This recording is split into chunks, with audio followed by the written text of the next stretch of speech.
Good evening and welcome to the Capitol Report on NTD Television. I'm Steve Lance. Here's what's coming up. President Trump accusing Xi, Putin, and Kim of conspiring against the U.S. That's as Trump welcomes the Polish president to the White House amid further Russia and Ukraine negotiations. And Russian President Vladimir Putin and CCP leader Xi Jinping caught on a hot mic discussing organ transplants. How this highlights the brutal atrocities of China's state-run forced organ harvesting. We'll discuss with author of China Attacks, Chuck DeVore. And lawmakers threatening House leadership with 2 discharge petitions. Will there be enough votes to ban stock trading and release more of the Epstein files? And on our panel this evening, Florida moving to end all vaccine mandates within the state, where we should draw the line between medical freedom and public health guidance. We'll hash it out with Ashwani Jain and Brian Sychik.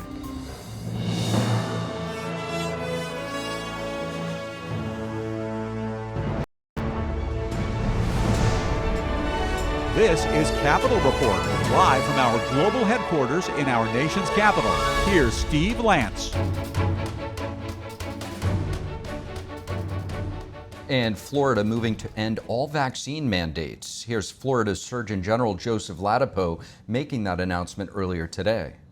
Who am I as a government or anyone else, or who am I as a man standing here now to tell you what you should put in your body? Who am I to tell you what your child should put in your body? I don't have that right. Ladapo went on to say, our bodies are a gift from God, and the decision to vaccinate or not is personal.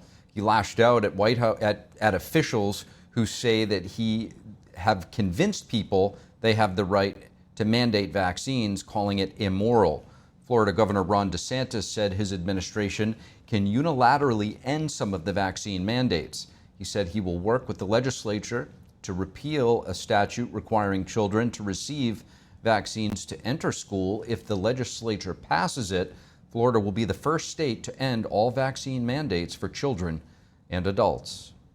And the latest on President Trump's negotiations on the Russia-Ukraine war, and Chinese leader Xi Jinping and Russian President Vladimir Putin caught on a hot mic talking about reaching immortality through endless organ transplants. That's as China's communist regime seeks to display its military capabilities.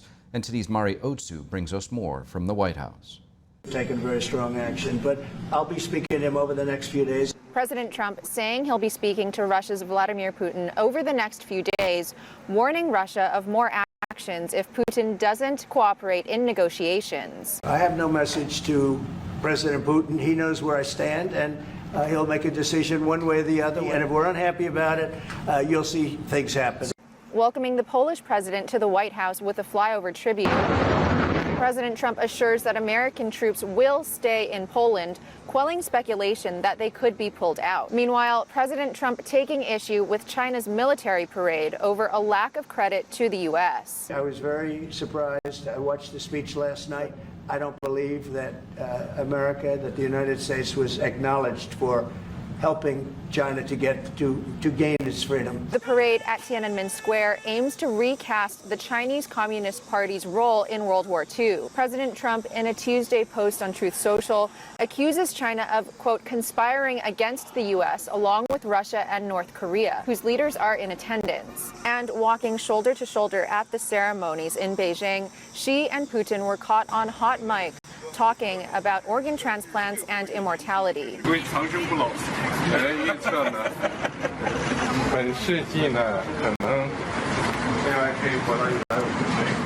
A growing body of evidence indicates that the Chinese regime has been harvesting the healthy organs of prisoners of conscience and using them to supply a lucrative and opaque transplant industry.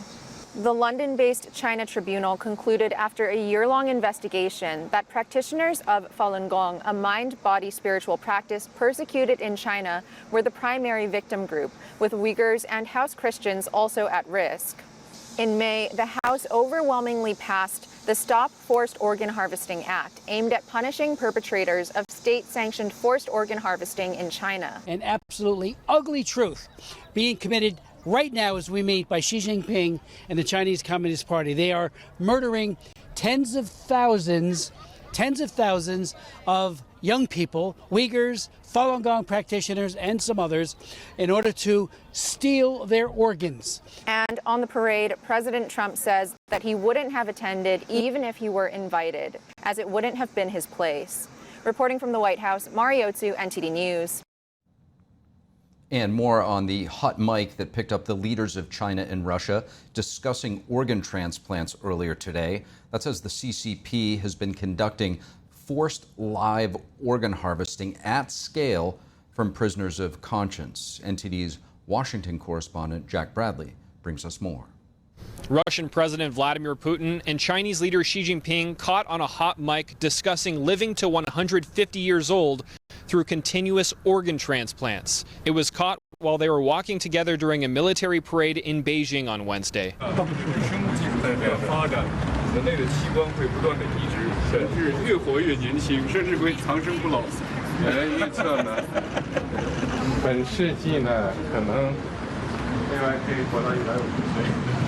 The moment comes as the Chinese Communist Party has been conducting widespread forced organ harvesting of prisoners of conscience. NTD's congressional correspondent Melina Wisecup asked House Speaker Mike Johnson about this incident, to which Johnson replied, "We've heard some horrific stories of these organ transplants and all of this in China, that they take it from unwilling donors, okay, to put it mildly. And the fact that they were caught on a hot mic, first I've heard of that, is very telling. It tells you what their worldview is in contrast to ours, speaking of evil." A 2023 obituary of a former Chinese communist official, Gao Zhangqiang, says that he had replaced many organs in his body, and Gao himself said that many parts of his body are not his own anymore. The source of the organs remains a question. Human rights groups have found that the Chinese regime has been forcefully harvesting organs from prisoners of conscience for years, with no sign of stopping. A 2019 tribunal found that the CCP was primarily targeting the faith group Falun Gong. Falun Gong, also known as Falun Dafa, is a popular spiritual practice with meditative exercises and is based on the principles of truth, compassion, and tolerance. The CCP has been targeting them since July 1999. A couple bills in Congress are seeking to address this. That Falun Gong Protection Act, passed unanimously in the House back in May, it was introduced in the Senate by Senator Ted Cruz, but is still awaiting a vote. Last week, 10 state lawmakers sent letters to Senator Cruz expressing their support for the bill and urging him to push it through the Senate.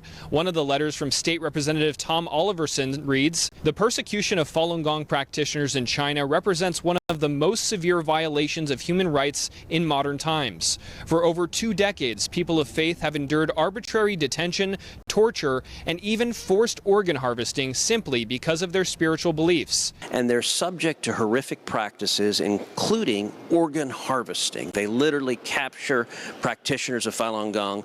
They remove their organs and then they provide them either to transplant to other Chinese nationals, or they also find them the organs on the black market. While we await action on the federal level, many states have already passed their own laws targeting this practice. Texas, Utah, Idaho, and Tennessee have passed laws barring insurance companies from covering transplant tourism in China. Reporting from Washington, D.C., Jack Bradley, NTD News. President Trump mocking China's attempt at a show of force today. Earlier on Truth Social, here to discuss these latest developments is Chuck DeVore. He's the Chief National Initiatives Officer at the Texas Public Policy Foundation and author of the book, China Attacks. Chuck, great to have you with us. You were way ahead of the game. You literally wrote a book about it quite a while ago. So with that said, in response to China's military parade today, President Trump posting on social media, quote, "Please give my warmest regards to Vladimir Putin, Kim Jong-un, as you conspire against the United States," also including Xi Jinping in that message. President Trump often states things in plain language, Chuck, but he also knows how to play high-stakes chess. What should we make of his message to this trio of autocrats? Well, I certainly think he's putting them on notice as kind of this new axis of tyranny. Certainly, China aspires to be the arsenal of tyranny, much like America was the arsenal of democracy in World War II. And that parade, interestingly enough, sought to write the U.S. out of history. The U.S. was not mentioned at all. Of course, were it not for the large amounts of aid and advisors and Air Force personnel, then Army Air Corps, of course, uh, China would have been knocked out of the war. And further, of course, it's important to know that Mao Zedong was hiding out in a bunker during most of that war, and very, very little of the Chinese Communist People's Liberation Army actually fought the Imperial Japanese. The vast burden of the war was borne by the nationalist forces. And of course, all of that was rewritten in this large military parade, which, by the way, it's kind of interesting that they would do this big parade at the 80th anniversary. Seems a little off. Usually it's not a big anniversary to celebrate, but clearly they had a message to send. Yeah, that's a really excellent point, Chuck, is the United States didn't help sustain and save the Communist Party. It was a completely different system at that time as they were, sorting things out. Unfortunately, the communists did take over eventually. Now, Chuck, a hot mic moment catching Vladimir Putin telling Xi Jinping, quote, humans' organs can be continuously transplanted. The longer you live, the younger you become, and you can even achieve immortality. This sort of underscores a much deeper issue, Chuck, in China. They're using and they're conducting forced live organ harvesting against prison conscience. Let's listen to Speaker of the House Mike Johnson reacting to this earlier. Yeah, I will tell you that we've heard some horrific stories of these organ transplants and all of this in China, that they take it from unwilling donors, okay, to put it mildly. And the fact that they were caught on a hot mic, first I've heard of that, is very telling. It tells you where their worldview is in contrast to ours. Speaking of evil. Speaker referencing the first he heard about the hot mic moment, not the issue of organ harvesting, Chuck. One of the most chilling aspects is that this is still happening at scale across China and is allowed and organized by the regime. How do we make sense of this? Yeah, well, I mean, first of all, it's important to understand that as Marxist-Leninists, they are materialists. They believe that all that exists or ever will exist is in this material world, that you have one life, and that's it. And so as a result, they're placing a lot of emphasis, certainly for their elites, on living a long time. It gives them a longer time to be tyrants over their own people. Now, I've known about this for quite some time. In my book, China Attacks, that I wrote with Stephen Mosher, published now 25 years ago, we even have mentioned in the book about organ harvesting and about how corrupt local Chinese Communist Party officials could profit off of that by selling those organs for a tidy profit. Now, of course, with the advances in biomedicine, which China is doing, putting a lot of resources into, including stealing an enormous amount of intellectual property from America and around the world, one would think that eventually they're going to figure out how to grow these organs in a lab. Nevertheless, it still leaves the basic question for whom, who gets these organs. And if your worldview is materialistic, then that would make a lot of sense that you would want to try to live forever because you think that this life is the only life you're ever going to have. Chuck, lastly, the House of Representatives unanimously passing the Falun Gong Protection Act, which would ultimately sanction those involved in organizing or having their hand in this organ harvesting. Texas state lawmakers are now reaching out to Senator Cruz, who is the sponsor for this bill in the Senate, to urge the Senate to take it to the floor. Why do you think Americans should care about this issue? Well, I think they should care about this issue for a couple of reasons. Not only is it just grossly unethical and horrific to think about, taking individuals who are prisoners of conscience or are in groups that are disfavored within China, like the Uyghurs or the Tibetans, and harvesting their organs against their will. I mean, it's like from a nightmare or some sort of horror show, right? That's number one. Number two is that when you think about the Chinese Communist Party doing this to their own people, imagine how much less restrained that they would be, whether it was in warfare or unconventional warfare, for example, the use of biological weapons or biological weapons that are specifically tuned to specific DNA in certain populations, right? They will be even less constrained to doing such things to Americans. And so those are the two reasons why you should be concerned about this, because if they're doing it to their own people, imagine how much less they'd care about doing it to us. Chuck DeVore raising some very important and valuable points. Thanks so much for sharing your insights with us. So how are everyday Americans reading this hot mic moment between Putin and Xi? NTD's Sam Wong was out in the National Mall earlier today in D.C. to hear from the folks.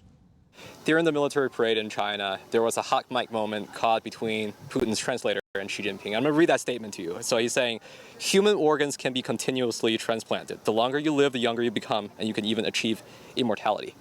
And the significance of that statement is that China has been accused of, harvesting organs from prisoners of conscience and selling them, running a state-run operation, basically, targeting certain groups of people. What are your thoughts on that? I mean, I'm not aware of that exact report, but I think everyone knows that something like that's going on. I mean, that's what happens in a totalitarian sort of government that has ultimate control over people's bodies with a Judeo-Christian background. I think that's, abhorrent. I'm not familiar with it, but it doesn't sound very good. No. That doesn't sound like anything we should be doing, or they should be doing. I don't know why you would want to harvest organs from somebody who did not give permission ever. I mean, that's not humane. For them, it's a business, and it's a way to keep going, and they can care less because they don't care about human rights. Look at the Uyghurs in China. Look at others in China. It's hard to get whistleblowers in China. Because their organs will be gone too. Right now in the U.S., we've seen a lot of legislation on both the federal and state level aimed at tackling this issue. So we're talking like freezing assets of those who were involved in forced organ harvesting. What are your thoughts on that? Would you support that? I would definitely support that, yeah. Just from a human rights perspective, you shouldn't, do that to people. They can identify people that have ties to our organ harvesting. Of course, we should sanction them. If you're a part of that without permission, then there should be action taken against you. You cannot play God and just harvest anybody's organs just because, or you've got to have their permission, and that's a right. I mean, it's just wrong any other way. If you're a company who are doing that, if you're an individual who are doing that, you should be sanctioned. You should go to jail. Even if you're an American, you go to China and you get in some organs from somebody else and you don't even know or you don't care. You're breaking our laws as well. Victims of the late convicted sex offender Jeffrey Epstein telling their story on Capitol Hill, hoping for lawmakers to push the DOJ to release more files. And what is the significance of the Space Force Command moving back to Alabama? And in light of China's military parade today, how important is space competition? We'll hear from Congressman Barry Moore of Alabama when we return.